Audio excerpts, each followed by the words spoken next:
Bienvenue à tous nos auditeurs sur Enchantant le Monde, le podcast du réseau Écosphère et des éco-acteurs, où nous discutons de la création d'un monde plus respectueux du vivant. Je suis Katia Krabbe, votre hôte. Aujourd'hui, je reçois avec joie Corinne Camus. Corinne est coach consultante, formatrice, spécialiste de l'accompagnement de la performance des managers.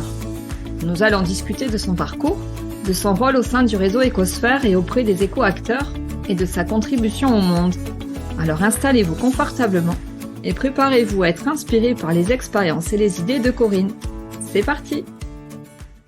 Bonjour Corinne. Bonjour Katia. Comment vas-tu?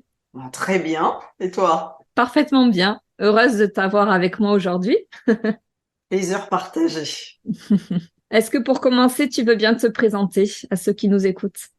Oui, donc je suis Corinne Camus.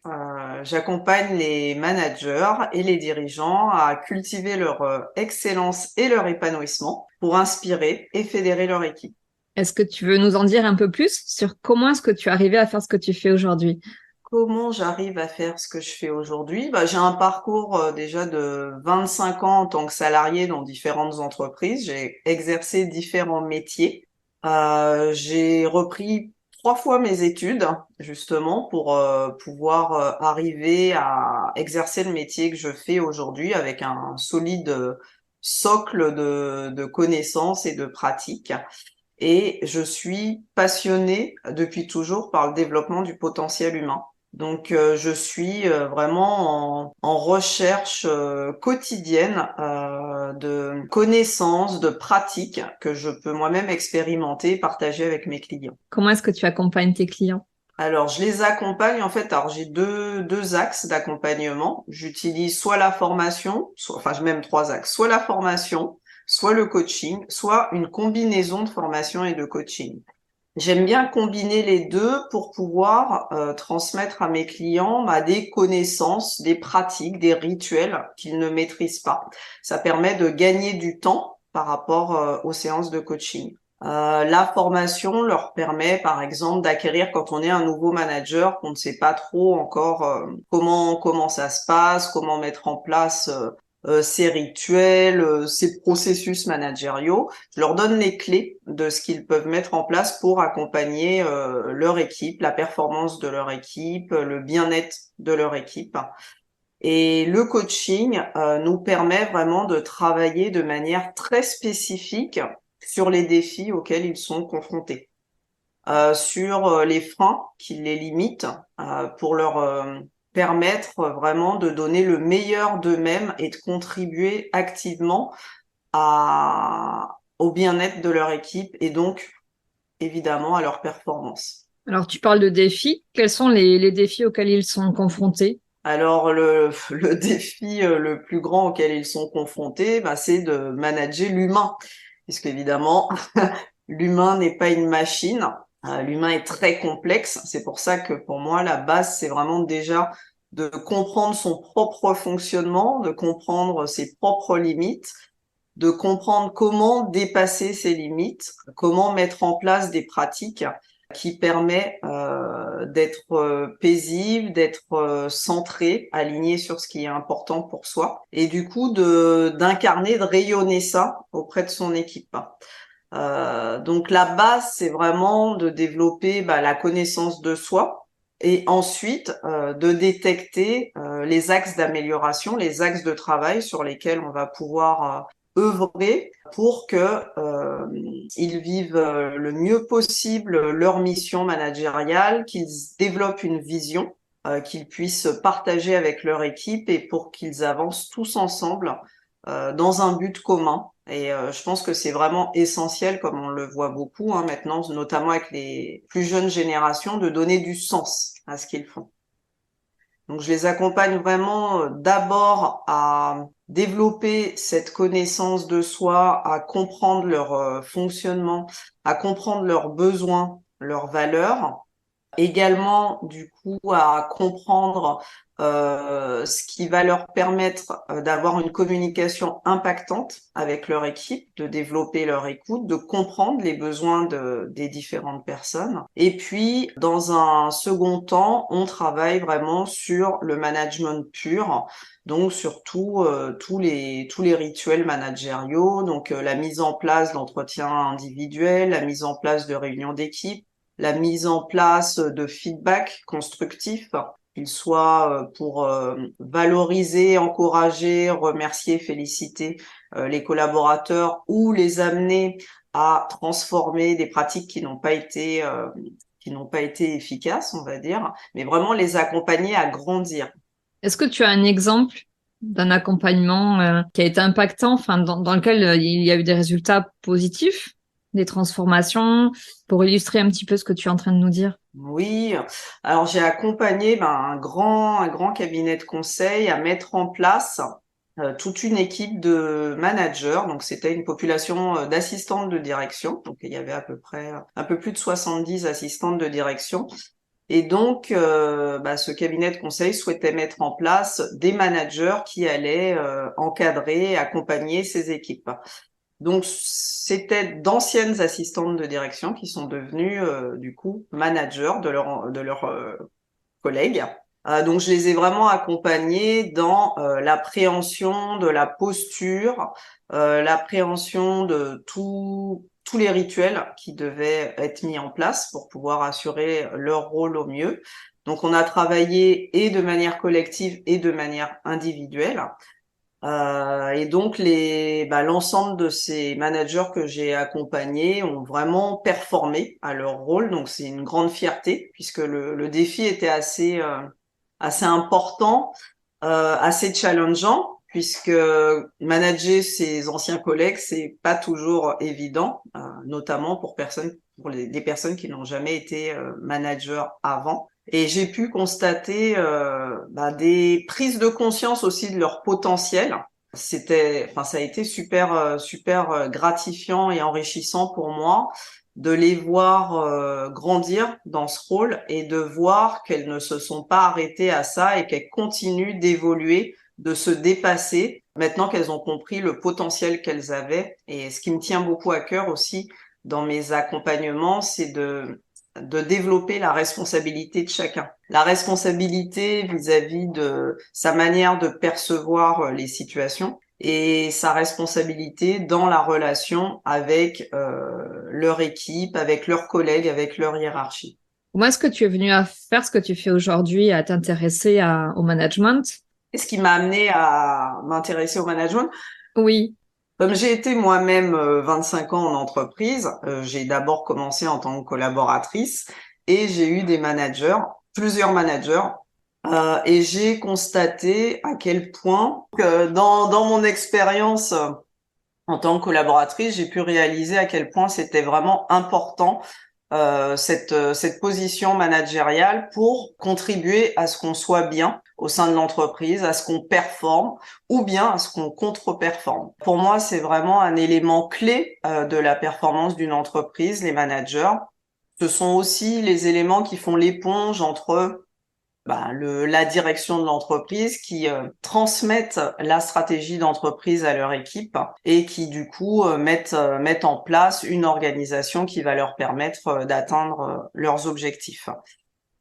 Si le manager a une posture vraiment de posture aidante, il va être capable du coup, comme je le disais tout à l'heure, d'avoir une vision de ce rôle-là et d'emmener l'équipe dans cette vision, d'être un moteur pour son équipe, évidemment de faire preuve d'exemplarité pour l'équipe. Les qualités qui sont importantes pour le manager, c'est vraiment de faire preuve d'écoute, de faire preuve d'observation, de développer son intelligence émotionnelle pour capter les signaux faibles au sein de l'équipe et pouvoir du coup apporter un accompagnement à son équipe qui soit favorable à la progression, l'évolution individuelle et collective. En revanche, si le manager a une posture très directive, avec peu d'écoute, qu'il est en permanence la tête dans le guidon, il ne va pas détecter ce qui se passe au sein de son équipe. Et là, il risque de favoriser des conflits. Il risque de passer à côté de conflits qui risquent de s'envenimer. Et c'est très important pour le manager d'être capable de détecter rapidement les premiers signaux faibles pour agir, pour se positionner un peu en tant que médiateur face aux collaborateurs et les accompagner à trouver des solutions, à favoriser une collaboration qui soit vertueuse. Dans quel secteur est-ce qu'ils évoluent, les dirigeants que tu accompagnes? Est-ce que tu accompagnes certains secteurs d'activité ou pas? Alors surtout, j'accompagne surtout les secteurs d'activité que je connais bien, donc les grands cabinets de conseil, puisque j'ai moi-même évolué au sein de ces cabinets-là. Et sinon, je suis assez hétéroclite dans les secteurs d'activité.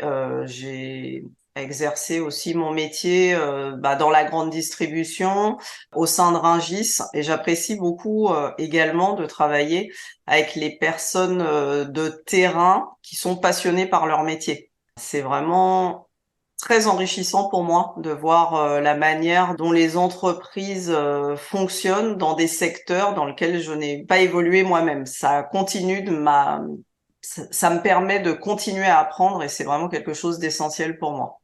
Je faisais référence tout à l'heure au réseau Écosphère, donc c'est comme ça qu'on s'est connus. Est-ce que tu peux nous raconter ta rencontre avec le réseau? Depuis combien de temps tu y es? Qu'est-ce que tu peux en dire aujourd'hui?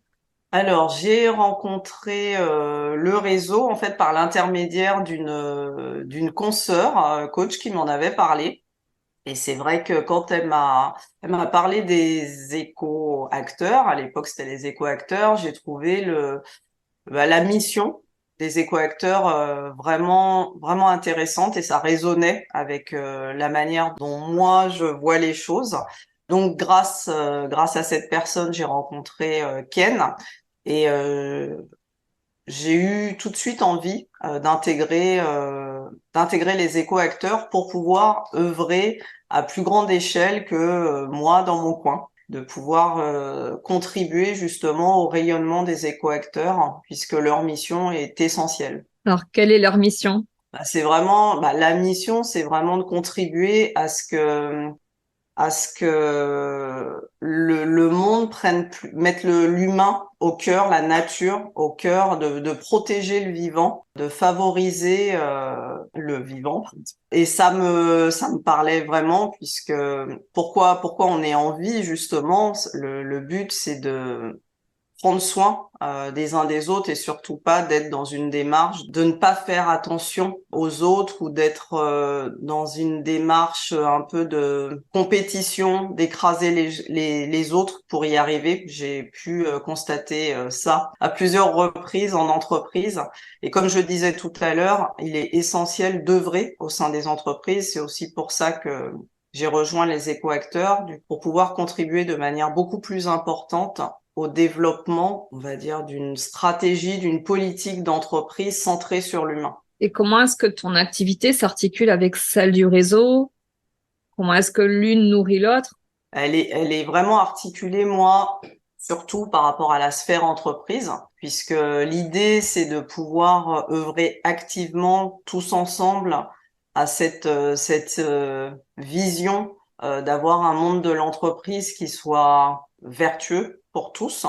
La performance de l'entreprise doit passer impérativement par le bien-être, la qualité de vie au travail de l'humain. Et d'ailleurs, on voit avec les nouvelles générations qu'il est essentiel non seulement d'avoir du sens, également d'avoir cette possibilité de collaborer avec des personnes humaines et des personnes inspirantes. Et donc, grâce aux éco-acteurs, l'impact est beaucoup plus important en collectif avec une pluridisciplinarité des membres des éco-acteurs que en individuel. Depuis combien de temps est-ce que tu fais partie de ce réseau? Ça fait 1 an et demi que j'ai rejoint le réseau. Et j'ai vraiment eu plaisir à découvrir des profils d'univers complètement différents, avec des pratiques que je ne connaissais pas, qui étaient très intéressantes. Il y a un vrai partage au sein du réseau. Ça permet vraiment de s'enrichir sur de nombreux domaines, pardon. Si on refait le pont avec ton activité, on a parlé des défis tout à l'heure des dirigeants. Et est-ce que toi, en tant qu'entrepreneur, tu rencontres aussi des obstacles ou est-ce que tu dois relever des défis dans ton quotidien? Comment est-ce que tu fais? Ah oui, moi, mon principal défi, c'est que je suis une fanatique du travail, puisque comme je suis passionnée par ce que je fais, j'ai tendance à m'oublier, vraiment à mettre le travail au centre un peu de ma vie. Donc, comme je suis consciente de ça, c'est vraiment important pour moi d'apporter beaucoup de valeur à mes clients. Donc, j'en donne beaucoup, beaucoup, beaucoup, beaucoup. La problématique, c'est que il est essentiel d'avoir un équilibre par rapport à ça. Et donc, j'ai travaillé sur moi. Hein. Je me suis faite moi-même accompagner aussi par différents coachs pour travailler sur ces points-là et être, en tout cas, agir quotidiennement à retourner à l'équilibre, on va dire, pour du coup pouvoir donner à mes clients de manière vraiment avec encore plus de valeur ajoutée, puisque moi-même je suis dans l'équilibre. Plutôt que de donner, m'épuiser, forcément la valeur que je vais apporter à mes clients va être moindre, puisque moi-même je ne serai pas dans un état optimal. Donc c'est vraiment essentiel de se mettre au centre, et d'ailleurs c'est ce à quoi j'œuvre avec mes clients. C'est essentiel de se mettre au centre pour pouvoir apporter une vraie valeur aux personnes que l'on accompagne, puisque si l'on est soi-même trop fatigué, on ne peut pas être performant dans ce qu'on fait. Donc je veille quotidiennement, j'ai mis en place des rituels, j'ai mis en place des limites pour pouvoir donner le meilleur de moi-même. Alors, je voulais te poser la question, est-ce que tu aurais un conseil à nous partager sur comment trouver cet équilibre? Là, tu fais référence à des rituels. Tu en as parlé aussi tout à l'heure parce que tu disais que tu essaies comment dire, dans les structures, dans les entreprises, de faire en sorte que les managers mettent en place aussi des rituels. À quoi est-ce que tu fais référence? Par exemple, les rituels, en tout cas, que je mets en place, moi, pour équilibrer, il y a la cohérence cardiaque. Et d'ailleurs, j'accompagne mes clients aussi à l'utiliser. Donc, la cohérence cardiaque, c'est vraiment un exercice qui permet de se recentrer en 5 minutes. C'est très efficace aussi pour lutter contre le stress. Quand on est dans une période de stress, on utilise une session de cohérence cardiaque. Donc, il y a des applications que l'on peut télécharger. Donc la cohérence cardiaque, ça consiste à inspirer pendant 5 secondes, expirer pendant 5 secondes et ça pendant 5 minutes. Et ça a un véritable impact sur la physiologie, donc l'alignement entre le cœur, le corps, l'esprit. Ça permet de revenir à un équilibre, à un état stable. Donc je commence mes journées de travail avec 5 minutes de cohérence cardiaque et je finis ma journée de travail avec 5 minutes de cohérence cardiaque. Dans l'idéal, ce qui est préconisé, c'est de le faire 3 fois par jour. Et ça permet vraiment de développer son discernement, d'être plus paisible, d'être beaucoup moins stressé. Donc c'est utile au quotidien pour apprendre à réguler un peu son fonctionnement et être vraiment dans une posture paisible. Et c'est utile en cas de stress aigu pour revenir dans un état plus apaisé. D'ailleurs, la dernière fois, j'ai eu un de mes clients qui est arrivé pour une séance de coaching dans une colère noire. Il était très en colère parce qu'il y avait eu une problématique avec un de ses collègues avant la séance. Et donc, on a démarré la séance et je voyais qu'il n'était pas spécialement dans l'écoute, dans la construction, qu'il était encore dans son émotion. Donc, je lui ai proposé de faire un exercice. Quand je lui ai expliqué la démarche, il était assez surpris en me regardant un peu de travers dans le genre « mais qu'est-ce qu'elle veut me faire faire ?» Et donc, on a fait ensemble l'exercice de cohérence cardiaque. Et une fois qu'on a eu terminé, il m'a dit « mais c'est incroyable, mais jamais j'aurais imaginé qu'un truc pareil pourrait m'apaiser. » En 5 minutes. Voilà, et c'est quelqu'un qui avait commencé, je sais plus, sa journée de travail à 3 heures du matin ou 4 heures du matin, et donc notre séance était à 10 heures, et il a dit, je suis resté tant d'heures stressé, et là, en 5 minutes, ça y est, Je me sens complètement détendue et je suis plus en train de ruminer.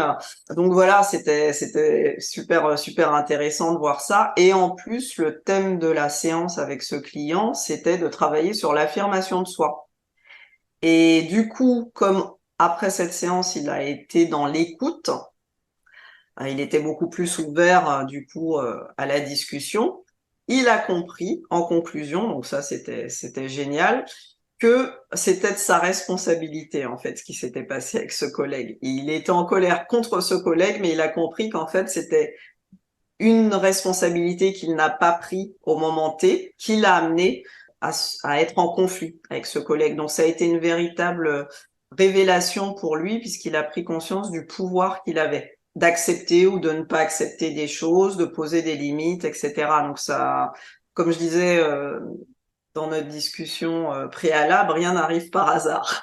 C'est arrivé pile poil au moment dont où il en avait besoin. Et est-ce qu'il y a d'autres rituels que tu mets en place, en plus de la cohérence cardiaque, que tu auras envie de nous partager, hein, bien évidemment? Oui, tout à fait. Bah, le sport a toujours été très important pour moi. Donc, il y a eu une période en fait où je me disais bon bah j'irai au sport une fois que j'aurai terminé tout ça.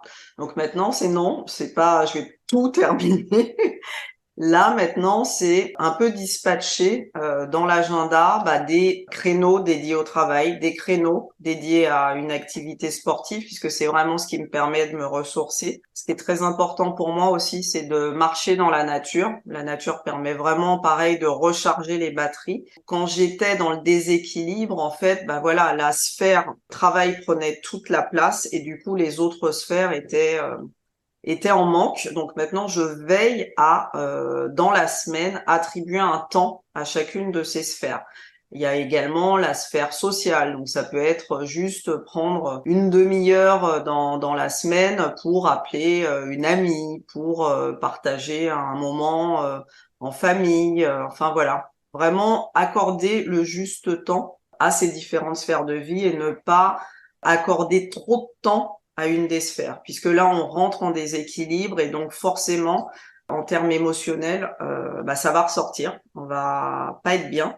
Et donc l'idée, c'est vraiment dès que je sens que là ça commence à pas aller, je commence à être fatiguée, je regarde mon agenda, je me dis ok, je vais augmenter les créneaux dédiés aux moments qui me ressourcent et je vais un petit peu réduire les créneaux où je donne de l'énergie. Tu as parlé tout à l'heure de poser des limites. C'est effectivement comment cadrer peut-être un peu plus son activité. Alors, c'est un peu le revers de l'activité entrepreneuriale. On n'a pas à pointer à son entreprise pour son heure d'arrivée, son heure de départ. On est soi-même son propre chef. Donc, la difficulté, c'est peut-être d'arriver effectivement à se réguler par rapport à ça et de pas travailler 10 heures durant derrière son écran parce que il y a toujours quelque chose à faire, parce que il y a un devis, parce qu'il y a un dossier, parce qu'il y a un coaching. Oui, on peut vite être happé par notre activité et créer effectivement un déséquilibre, comme tu dis. Complètement, surtout quand tu es passionné en plus par ce que tu fais. Là, t'oublies tout, t'es vraiment plongé dans ce que tu fais. C'est là que c'est dangereux en fait. Ce qui nous passionne peut devenir vraiment après contre-productif si on y met trop d'énergie. Donc oui, c'est vraiment important de se poser des limites. Après, évidemment, c'est important aussi de ne pas être trop rigide dans ce cadre-là, puisqu'on est dans la vie. Et la vie, c'est du changement permanent, ce sont des imprévus quotidiens.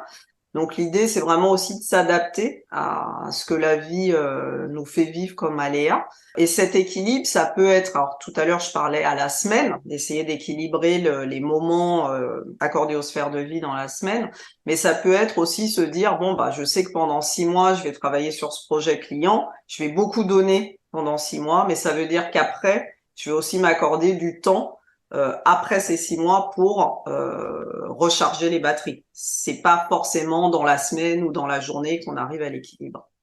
C'est important de faire preuve de souplesse et d'agilité. Et d'être doux avec soi. Exactement, la douceur, la légèreté, complètement. Ça, c'est des affirmations aussi qui sont aidantes dans les rituels. Justement, quand on sait, quand on constate, quand on connaît déjà, donc quand on a développé la connaissance de soi et qu'on sait là où ça devient dangereux pour nous, c'est d'avoir des sortes de mantras qui nous permettent de revenir à l'équilibre. Ça peut être attention là, tu vas dans l'extrême et hop, je sais que derrière, qu'est-ce que je dois mettre en place pour revenir à l'équilibre. Les mantras comme ça sont très utiles aussi. Trouver le mantra par rapport à un comportement. Quand on détecte qu'on a un comportement qui va, ce que j'aime bien utiliser, c'est quand on bascule du côté obscur de la force. Pour ceux qui ont la référence. Voilà, c'est ça. Quel mantra j'utilise pour, OK, je reviens à l'équilibre. Il y a une question que je ne t'ai pas encore posée. Qu'est-ce qui te motive le matin à te lever, à aller travailler? Alors peut-être est-ce que tu travailles de chez toi ou est-ce que tu travailles? Qu'est-ce qui te donne envie de te lever le matin? Qu'est-ce qui me donne envie de me lever le matin? C'est vraiment ma mission, hein. Ma mission, ma passion, c'est apprendre. C'est vraiment ça, ça me fait vibrer, apprendre, m'approprier ce que j'apprends et ensuite pouvoir le partager. Et voir après constater justement les prises de conscience de mes clients, les évolutions, les transformations de mes clients, c'est magique. Et ça me fait vraiment me lever le matin. Et les retours que j'ai de mes clients, c'est tellement enrichissant, tellement gratifiant. Et les transformations que j'ai pu constater, je sais qu'il y a une des personnes que j'ai accompagnées, c'était vraiment drôle. Cette personne-là, donc fréquentait un cercle d'amis, dont certains qu'elle le voyait vraiment de manière très occasionnelle. Après qu'elle se soit transformée, ils ne l'ont même pas reconnue physiquement. Ils l'ont pas reconnue physiquement. Donc là, c'était vraiment flagrant. La transformation intérieure qu'elle a eue se reflétait à l'extérieur et elle n'était plus la même personne. Et est-ce qu'elle-même a perçu ce changement, alors physique ou d'expression, de posture?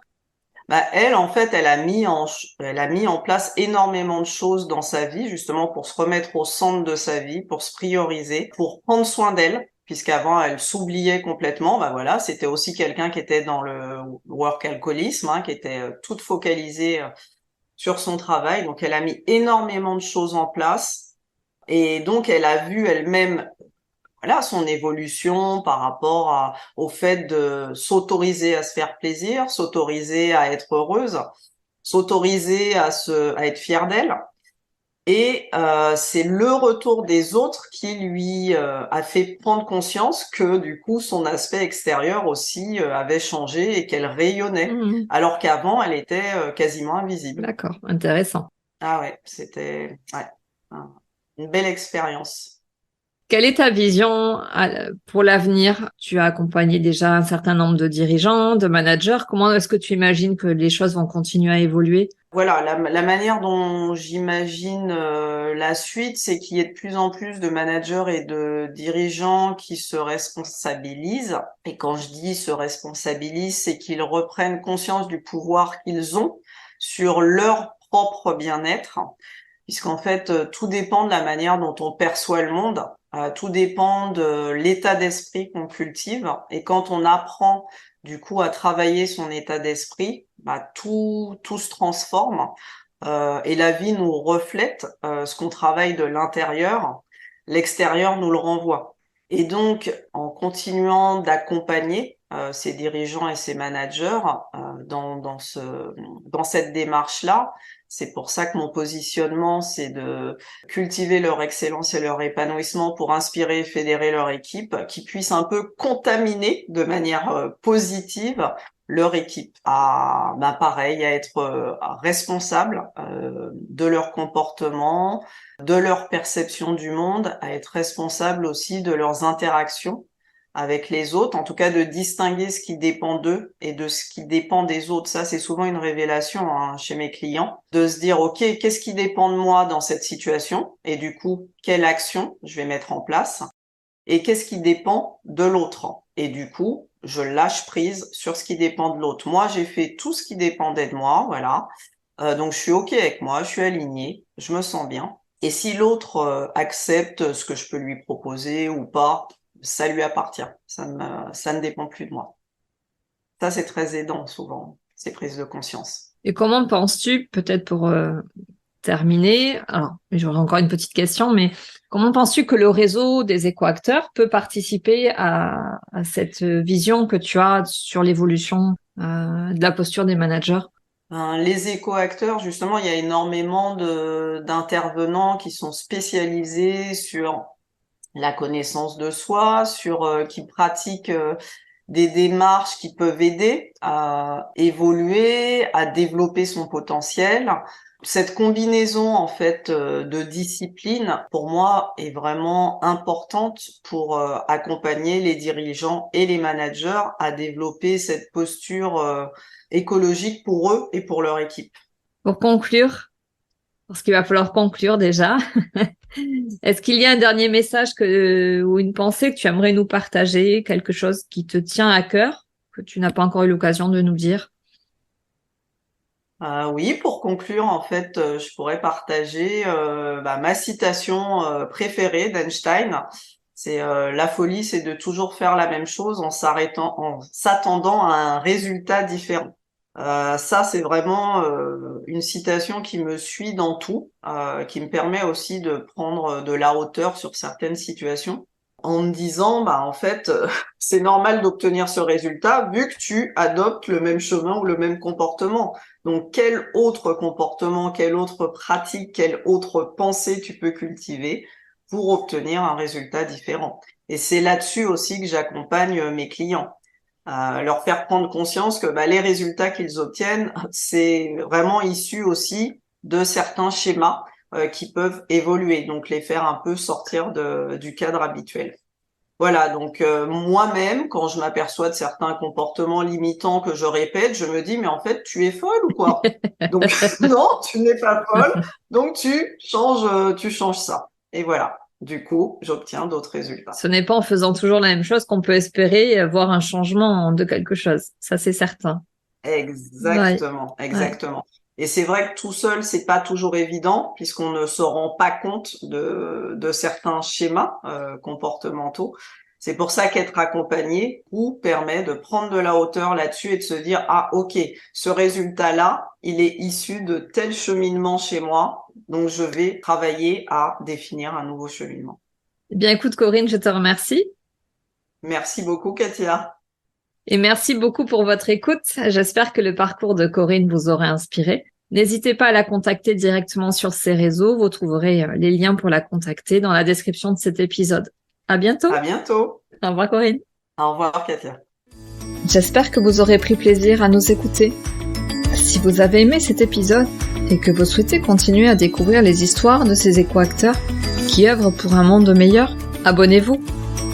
Et si vous voulez être tenu informé de la sortie du prochain épisode, abonnez-vous à la page du réseau. Merci d'avoir pris le temps de passer ce moment avec nous. Je vous dis à très bientôt pour de nouvelles informations concernant le réseau Écosphère et ses écoacteurs.